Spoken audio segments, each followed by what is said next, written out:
And she was traveling with the truckers from Alberta all the way to Ottawa. And check out what RFK Jr. is saying about crypto at the Bitcoin conference. Believe it or not, my internet died the truckers were doing something that all of us right in our before he started country speaking. Crazy. Take for granted. They were assembling to petition their government about something that they thought was important, which was that the impacts, the financial impacts of the mandates on their businesses. If you look at the videos of that event, it was like Woodstock. People were giving out water bottles, they were picking up trash, they were playing music, they were being kind to each other. But it was portrayed by the Canadian government as a right-wing, extremist, violent terror organization. And the government began using facial recognition systems and other forms of surveillance to learn the identity of the truckers, looking at their license plates, et cetera.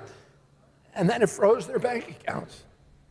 And it froze their $12 million PayPal account.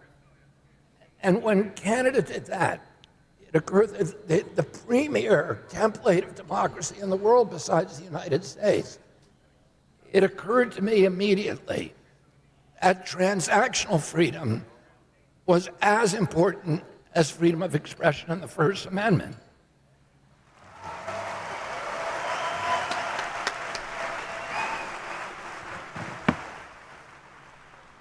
Because if the government has the capacity, none of these truckers were charged with a crime, much less convicted.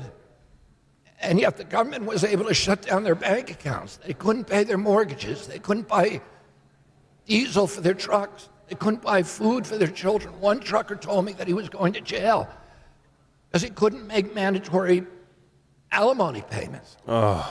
And if a government is able to starve you, to evict you from your home, if you speak out against it, if you criticize government policies, then we are on the road to totalitarianism and slavery.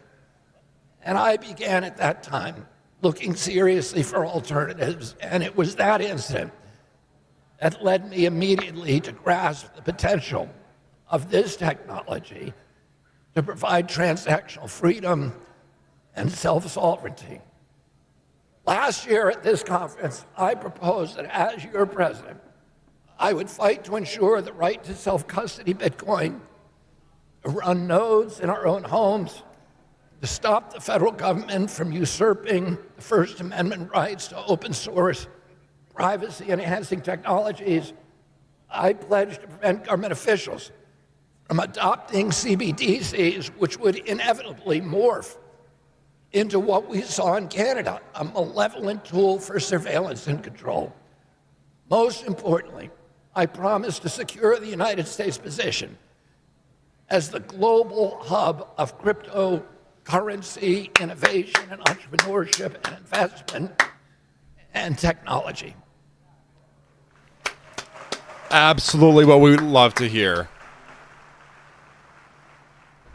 As a lifelong environmentalist, I embrace Bitcoin as a mechanism for incentivizing greater investments in green and renewable energy production. After the time I spent with Bitcoiners last year, I left the Miami conference so enthralled with optimism and excitement about Bitcoin and its potential to eliminate the national debt as a hedge against inflation, its promise to guarantee personal freedom, to restore the American middle class, to end government corruption, to defund the war machine, and to protect our environment. And I happened just before that, at Miami convention, I got a big check from the fees from winning the Monsanto case. And I took most of that check, which represented the largest portion of my personal wealth, and I invested it all in Bitcoin. Oh my goodness, he's so pro Bitcoin. Now, I didn't do that with the hopes for a quick return on investment. I was told you might have to wait a long time. And you might have to have a lot of anxiety and angina. But, So it's a little I volatile. was prepared for that. But if that had been my sole motive, by the way, I would not have been disappointed. Because I got in it with good timing. But over the past year, I've gone even further down the rabbit hole. Let me put it, the orange rabbit hole. I'm convinced now more than ever that we have to work together to put all these proposals into action immediately. America's at a crossroads. We can either continue down the path we are on, racking up debt, constricting freedom, addicted to war, or we can look forward to use new technologies like Bitcoin to help us evolve. I mean, it's Achieve again 2024 our promise now. as a moral authority, and people still don't use exemplar for Bitcoin incorruptible, and keep Bitcoin. incorruptible Keep their wealth in democratic Bitcoin. governance.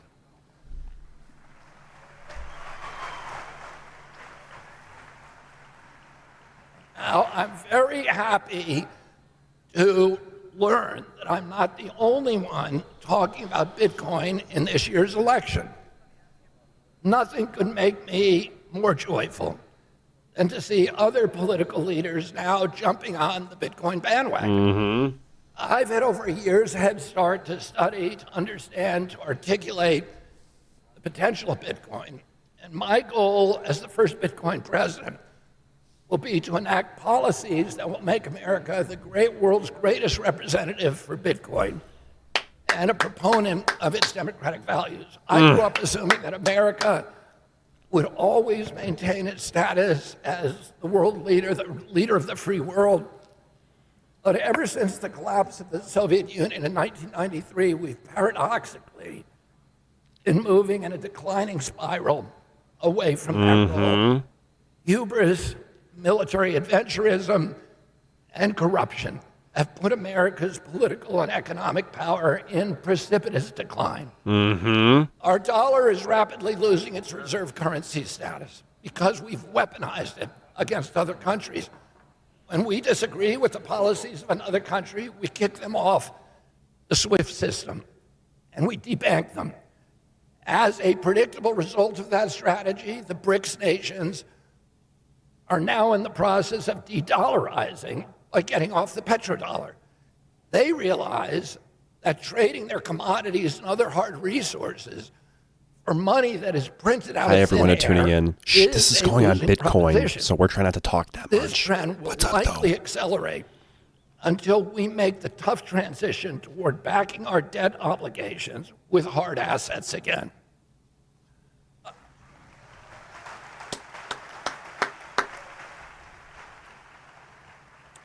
I have a plan to strengthen the U.S. dollar and lower the interest rates and neutralize our $34 trillion debt by backing U.S. Treasury bills, notes, and bonds with hard assets, including a combination of precious metals and Bitcoin. Oh my goodness, I love it. This is the first time I've heard a plan, other than like Michael Backing Saylor US debt earlier today, obligations by collateralizing to them with pay hard off the assets debt. Not only restores strength to the dollar, it reins in inflation, and it will usher in a new era of American financial stability, prosperity, and peace. The world needs to believe that we have safely handcuffed our government and its ability to create money out of thin air with no proof of work. The innovative strategy that I'm proposing leverages the scarcity and liquidity of I Bitcoin, can't believe this is real. along with gold and other hard assets. I mean, this is a presidential to running restore the candidate. dollar's dominance Granted, his in global his numbers are not world good, will but rush to still, adopt an American-backed, decentralized currency. this is It cannot be crazy. confiscated by governments. It can be traded and transacted on cell phones at the speed of light across every global border with no banking fees or other transactional friction. This incorruptible currency will immediately start pulling wealth and assets from every other nation around the globe back into the United States, restoring the strength of our dollar I'm gonna cry. and repairing our balance of payments. 6 months before his assassination, my uncle President John F. Kennedy, signed an executive order that put silver coins in competition with the notes issued by the Fed. his intention was to rein in Fed discretion. He had been a critic of Fed policy, and he hoped to end the I'm gonna discretionary cry. monetary policy. I'm so happy. I and the can't believe this is inevitable real. debasement of the U.S. dollar. He understood that a highly leveraged economy leads directly to the destructive kind of wealth inequality that is today eroding American democracy and generating violence and division and discontent and hopelessness. Notably, after my uncle's assassination, the government immediately stopped issuing those silver coins and power returned to the Fed. My uncle apparently understood the potential for the Fed to evolve itself into a tyranny. Bitcoin has the potential to return monetary discipline to the Fed and to restore the dollar as the unchallenged global reserve currency. I mean, he has an And actual just as plan. Bitcoin can fortify the dollar, it can also secure Hi, everyone tuning in. America's position. I'm trying not in to talk too much. cyberspace. This is going on YouTube. But say hello. I understand that tomorrow President Trump may announce his plan to build a Bitcoin Fort Knox and authorize the U.S. government to buy 1 million Bitcoin as Are you a hearing this? reserve asset. And I applaud that announcement, and we should all applaud it. Wait. Was spoilers? Was that spoilers? Wait. Let me. Oh, I don't have my coin bubbles up. I hope Okay. We'll that check. President We'll check Trump's after. We'll check commitment after. to Bitcoin is more than political expediency. The most cynical political reason for endorsing Bitcoin is to excite the 60 million Bitcoin American holders by policies that make the number go up. But it's my hope that President Trump and the DNC nominee, who he or she may be, will develop a deeper understanding of the earth-shaking reasons. There's an over to 80% chance ensure it's that Kamala. Bitcoin has a strategic reserve in the U.S. Treasury. Guys, this is Most compelling this of is those insane. reasons is laid out in U.S. Space Force major Jason Lowery's MIT thesis entitled Could Soft you Law. imagine? The United States decides the way they're going to pay off their debt is by buying Bitcoin, Major Lowery points an actual out scarce hard asset. Bitcoin has been mischaracterized as money, when in fact it is a cyber defense system that will protect our online identities and data in cyberspace. Just as we have an Air Force to protect our skies and a Navy to protect our seas, Bitcoin can protect us against potential cyber attacks. It is a cyber defense weapon and a classic example of unrecognized use. Oh, that's Here's true. an analogous example. The Chinese invented gunpowder, and then they used it as medicine for 200 years before other countries recognized that it was the most potent tool for power projection. Today, the popularly assumed use of Bitcoin is money. But Bitcoin is also a power projection weapon that can protect our currency and Whoa. everything that we do online from cyber attacks. Whoa. The first country that recognizes this function will be the new global superpower. Oh, it's so good. We need to grab the reins and harness Bitcoin's full potential Agree. if we want to regain and consolidate our title as leader of the free world. Guys, this speech could not be going better USA for currently Bitcoin. owns 204,000 Bitcoins, the fifth largest Bitcoin wallet in the world. Adding Bitcoin to that reserve will help secure the future of the United States for the next 250 years. One of my first hires in the Kennedy administration would be Major Lowery as my top advisor.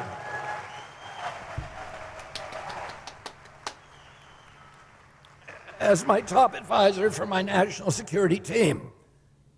Another important use of Bitcoin for America and the world is the one that is dearest to my heart, capturing carbon and incentivizing green energy production through Bitcoin mining. I served for 40 years as an environmental champion and for a decade as a partner in the green tech venture capital firm Vantage Point, which is the #1 green tech, energy, and technology firm in the world. I played key roles in developing some of the world's largest solar and wind power generation projects. Critics of Bitcoin have wrongly cast it as an environmental threat because of its high energy demand. The opposite, of course, is true. Bitcoin miners are more sensitive to energy pricing than any other industry. This means that they can only survive in the marketplace by utilizing the cheapest energy, and that invariably means waste energy and surplus power. For example, methane from landfills would otherwise go into the atmosphere, but Bitcoin miners are uniquely able to harness it as an energy source. Bitcoin mining is also the ideal partner for renewable energy and variable power projects like wind and solar. My personal experience in energy project finance left me with a deep appreciation for the critical potential for Bitcoin mining as a reliable profit center for renewable energy projects that need flexible, on-site, off-peak customers for intermittent energy generation in order to get financing. Bitcoin miners are the ideal partners for these kind of projects. All right. Let's lean into some of the other ways that Bitcoin is good for Americans going and so. for America. Hey! Chill with the camera. President Who's doing Nixon that? took us off the gold standard in 1971 to finance the Vietnam War. What's going on? Since Earthquake then, over the there? dollar's purchasing power has been in precipitous decline, eroding savings and earnings of everyday Americans. Alan Greenspan, who was the chair of the Fed for 20 years, even warned that, quote, in the absence of a gold standard, there is no way to prevent savings from confiscation through inflation, end quote. Inflation, as we all know, is theft. It's almost always theft from the poor.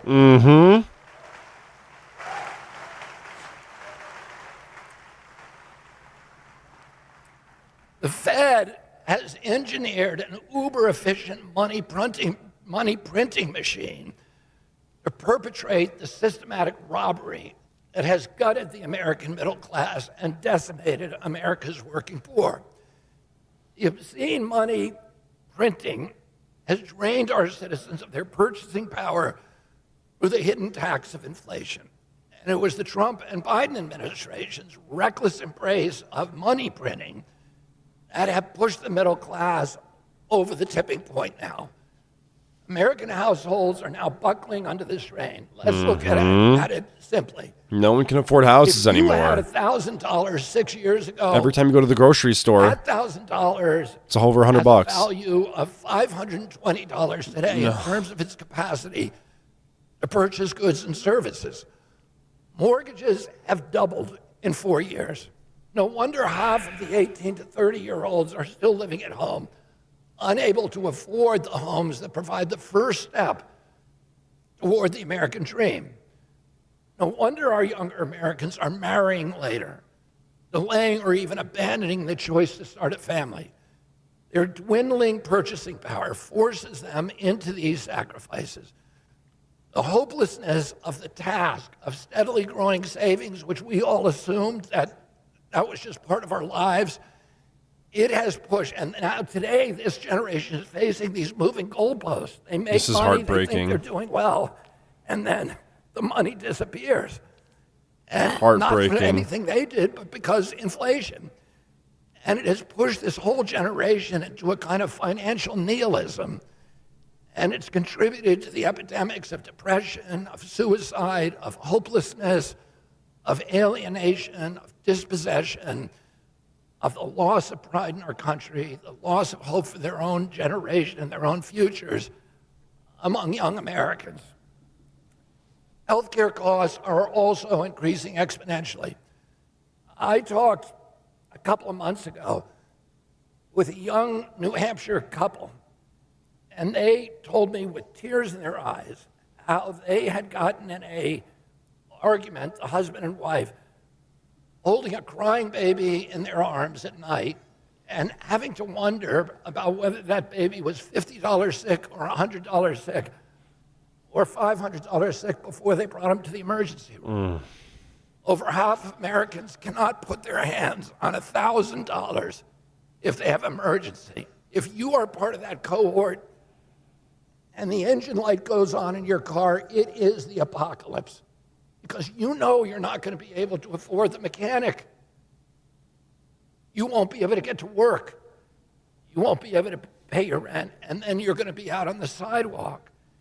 And that death spiral has ended up with this army, tent encampments in the cities that I live in Los Angeles, New York, San Francisco, and all over the country, where armies of Americans, of hardworking Americans, are now living because the engine light came on in their car, or they got 2 flat tires at once, or they had some other expense that was unanticipated.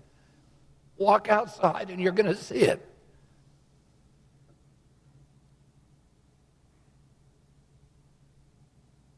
Time and again, I'm hearing from elderly Americans about how they cut their prescription pills in two to make them last at the end of the week. They're choosing between gasoline and home heating oil and food. So many mothers have told me that they're downgrading ingredients to get out the grocery store checkout line.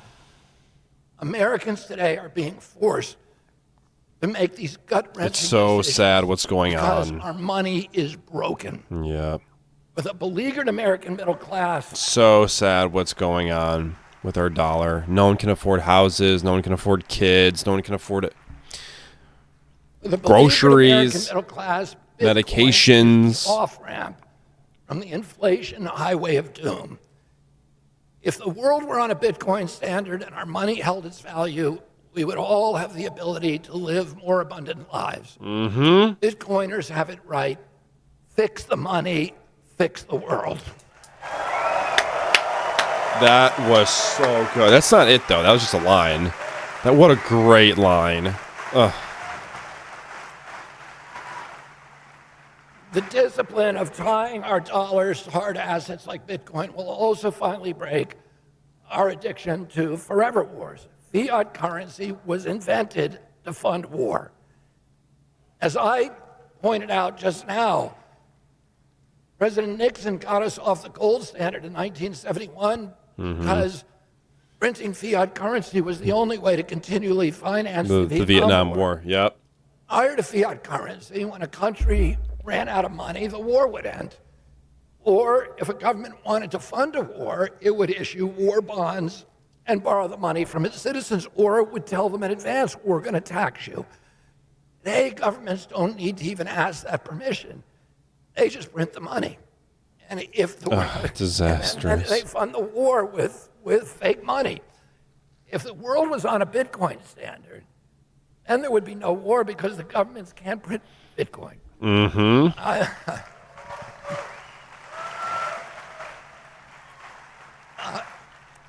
Crazy what's coming, guys. I'm a proponent of Bitcoin because it can defund the military-industrial complex. Some people don't have any Bitcoin in 2024. Not on national defense, but on international global domination. And I'll say this, during the height of the Cold War, the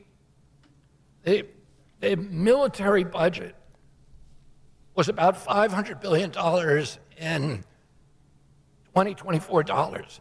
Today, it's double that. Why do we need twice the money than we needed during the height of the Cold War?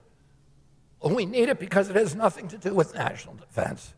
It has to do with global hegemony and international domination that is actually counterproductive. What's going on? It's bankrupting us at home. And it's not me, right? It's them. That's them, right? It has destroyed our relationships and our moral authority across the globe. Oh, let me say it again. If governments couldn't print money with a couple of keystrokes on a computer, they wouldn't be able to fund wars that never end. Again, fix the money, fix the world.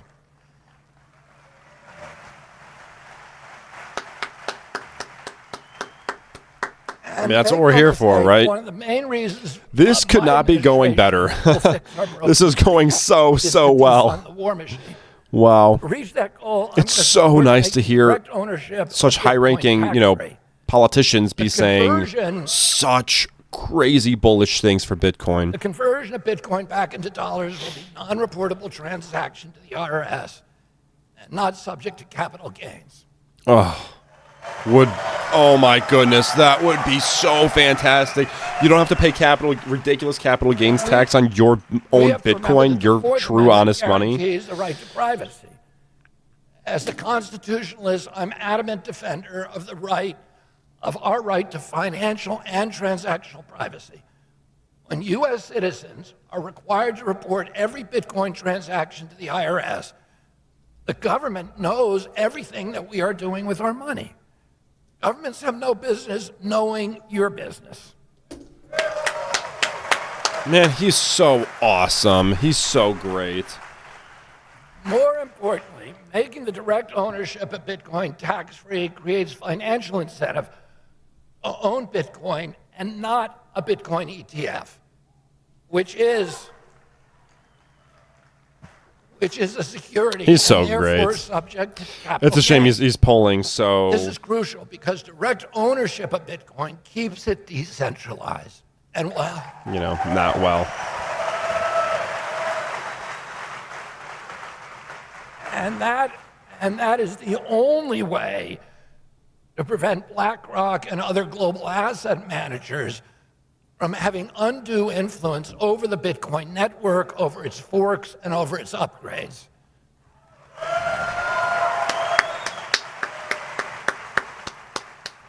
In 2014, the IRS declared Bitcoin to be property and regulated the purchase how is Bitcoin and responding sale to this? as a capital transaction. Where's It's Bitcoin? Really, really important to quick. understand that this tax law was never passed Bitcoin by just broke Congress, over 68. and it It's at was never signed into 68.2. law by It's the up nearly President of the 1% in United 1 hour in response to the IRS this. and the SEC simply usurped government power in order to suppress decentralized financial democracy. The U.S. Supreme Court recently, of the Chevron doctrine, reopens that decision.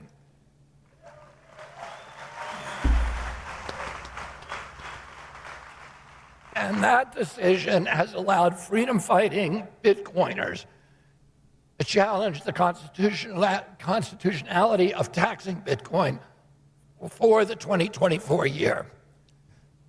I'm telling you today that I will never, ever sign a law that taxes direct ownership of Bitcoin. Oh, my goodness.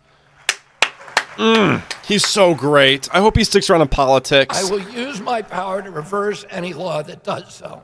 I will end He's the Biden not- administration. His numbers, he's polling under 1%. Tax-free Bitcoin So is not only critical the chance of him winning is for virtually none. financial But hopefully he autonomy, sticks freedom, around. and privacy. It is essential to keep it decentralized and democratic as Satoshi created it to be.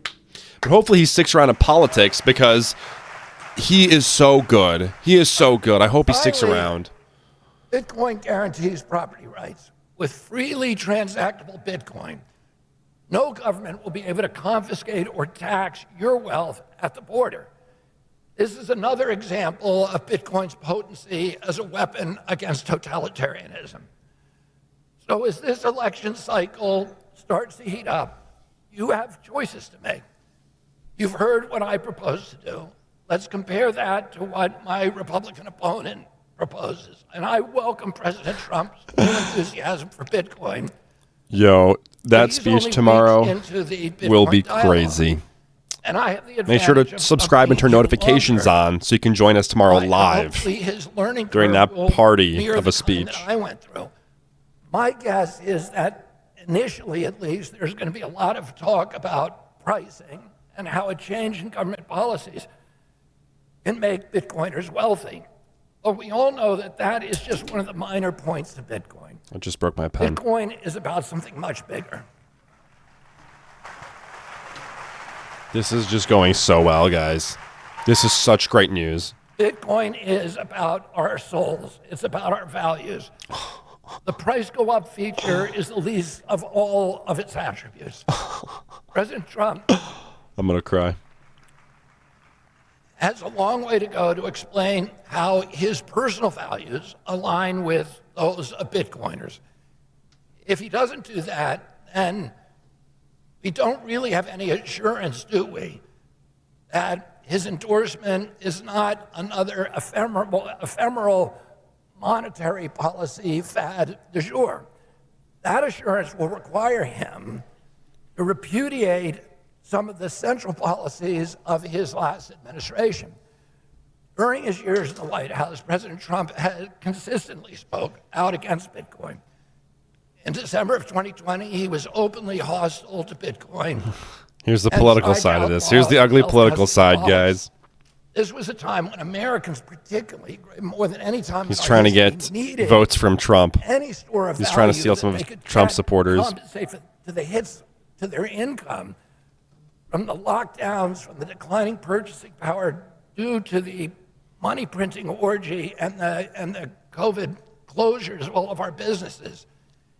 In 2021, President Trump doubled down and declared that Bitcoin, it just seems like a scam. I don't like it because it's another currency competing against the dollar. I'm happy that President Trump has had this evolution. I'm proud that I helped blaze a trail that made it easier for other political leaders to follow. And I mean, this rhetoric is so positive. I'm grateful to the 50 or 60 million Bitcoiners like Michael Saylor who were there before me and helped me understand the nation-saving potential of Bitcoin. Every Bitcoiner I know shares my own yearning for freedom, or my skepticism toward official orthodoxies and pronouncements, and an inclination for critical thinking that I most admire. During COVID, neither President Trump nor President Biden protected our constitutional rights. They both restricted our right to assemble, to worship. They closed our churches. He's trying to get funeral for grandma, no weddings. The political side, guys. They closed our businesses without due process or just compensation in violation of the Fifth Amendment. They ended the Seventh Amendment right to jury trials.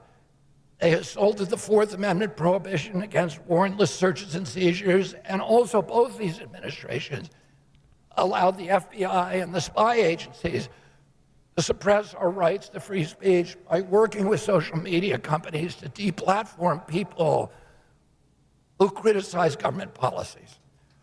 I hope that President Trump's change of heart in Bitcoin is evidence of a newfound and deep-seated commitment to personal freedoms. I mean, we'll see tomorrow at 2 p.m. to our Bill of Rights. Together. Will President Trump fight for Bitcoin if he's elected? I wish he had mentioned Bitcoin in the RNC speech. Yeah, me too. Me too. He spent a lot I think we all were week wishing that. attacking President Bukele of El Salvador, the only country on a Bitcoin standard. President Bukele is the most popular president in El Salvador's history. And with Bitcoin, I agree. I kind of did not like that either. Bitcoin helped him grow the Right. economy Bitcoin is and reduce crime. legal tender in El Salvador. The US should want to take a page from President Bukele's playbook and learn some of the lessons that he has to teach us about Bitcoin. What's up, guys, if you're just tuning in now? And even more alarming, President Trump say hello in chat. Last month with Bloomberg floated the idea of bringing on Jamie Dimon as his Secretary of Treasury. No, that's false. It's false. It's false. That was proven. I'm grateful that President Trump yesterday walked back that comment, but I'm not sure how he could have ever considered bringing on one of the biggest long-time critics of Bitcoin and the world's ultimate advocate for centralized control, if he truly is committed in his soul to the freedom and decentralization that RFK is trying really hard to get all the pro-Bitcoiner votes. Those choices don't match the spiritual alignment of Bitcoin. It might work. Bitcoin represents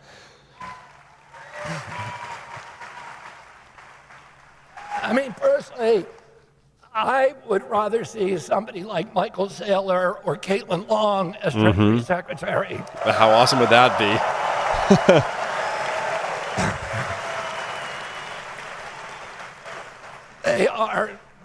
brilliant. They are encyclopedic. They're forward-thinking. They deeply love our country. And they represent the ideals of decentralization and economic democracy. Finally, President Trump has had 4 years to pardon Ross Ulbricht and Julian Assange and Edward Snowden. And he didn't do it. And we need to ask ourselves why. I've already looked into those cases, and I plan on pardoning them all on day one. Oh my goodness! Oh my goodness, dude! Dude! Yes! Oh. In this election year, I encourage you to study your choices, look at the candidate's policy, but more importantly, look at their actions to decide if they are genuinely part of the problem or if they're part of the solution. Decide if they align with what you believe in your heart. Remember, Americans need, and remember what Americans need and what we want, and then vote accordingly. I want to leave you today with a core belief in Bitcoin, in the Bitcoin community. Here we go. Bitcoin is the currency of freedom, the currency of liberty, the currency of hope. It restores self-sovereignty back to the individual, which is the whole purpose of American democracy. It gives us digital property rights, which is the core of our democracy. And it provides a store of value that will allow middle-class Americans to live in abundance again. I want to be the president who can bring back hope.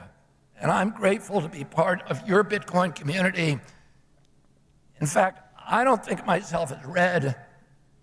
I don't think of myself as blue, and I don't even think of myself as purple. Orange. He's going to say orange. Those are the colors of the political parties.